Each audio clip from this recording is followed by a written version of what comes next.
Ce mercredi 23 novembre, l'Académie des Césars, qui avait initialement sélectionné l'acteur Sofiane Benacer dans la liste des 32 révélations pour 2023, est finalement revenue sur sa décision.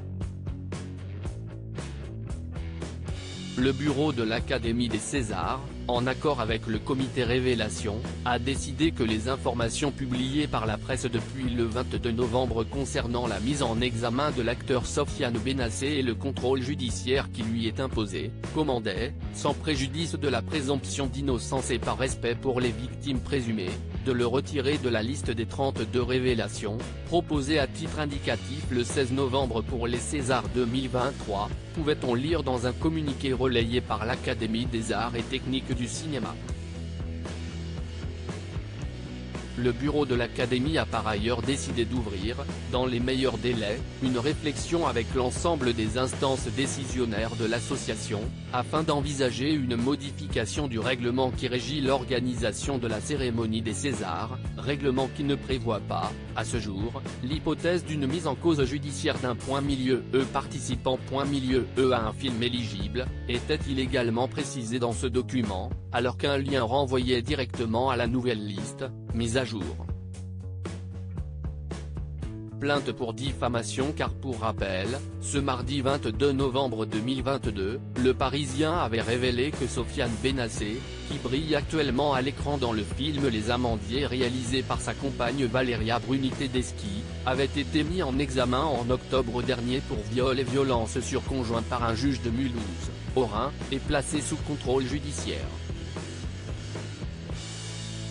L'affaire pour laquelle il est jugé a démarré début 2021 avec la plainte pour viol d'une de ses anciennes compagnes, une apprentie comédienne qui avait fréquenté comme lui l'école de théâtre La Filature à Mulhouse, au Rhin. Se sont ajoutés à cette plainte les témoignages de 3 autres jeunes femmes, qui ont toutes parlé de l'acteur en évoquant une liaison sous emprise, au cours de laquelle des relations non consenties auraient eu lieu. Une 4e jeune femme dénonçait quant à elle des violences physiques commises à son encontre par l'acteur, qui a également été mis en examen pour ces faits.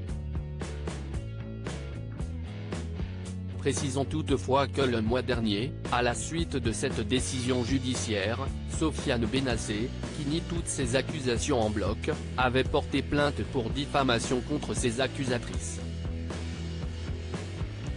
Alors que Le Parisien assure que le jeune homme, qui était prénommé pour le César du meilleur espoir, avait décidé de se retirer de la course à la statuette, le principal intéressé a fait savoir le contraire il y a quelques heures sur Instagram. Je vais peut-être me faire boycotter par le cinéma. De toute façon, je me suis fait humilier au plus profond de mon âme. Si est pourquoi je décide de continuer à concourir pour les Césars. Ce sera la dernière fois que je m'exprimerai sur le sujet avant ma victoire au tribunal, exprimait-il au cours d'un long message. Finalement, les Césars 2023 ont tranché. Sofiane Benacer reste présumé innocent des faits qui lui sont reprochés jusqu'à la clôture définitive de l'affaire.